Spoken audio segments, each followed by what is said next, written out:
বিড়াল হচ্ছে সবচেয়ে সুন্দর একটা প্রাণী। বিড়ালটা হচ্ছে আমাদের আবেগের জায়গা, ভালোবাসার জায়গা। নবীজির একটা বিড়াল ছিল, নাম হচ্ছে মুয়েজ্জা। নাম কি? মুয়েজ্জা।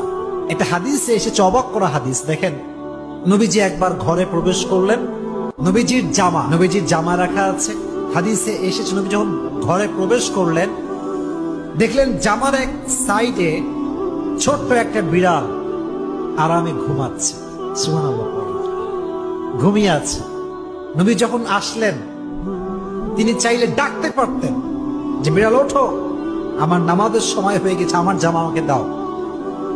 এই হাদিসটি আমি সকালে পড়েছি, বড্ড অবাক হয়েছে। হাদিসে এসেছে নবী বিড়ালকে ডাকেন নাই, তার শরীরে স্পর্শ করেন নাই।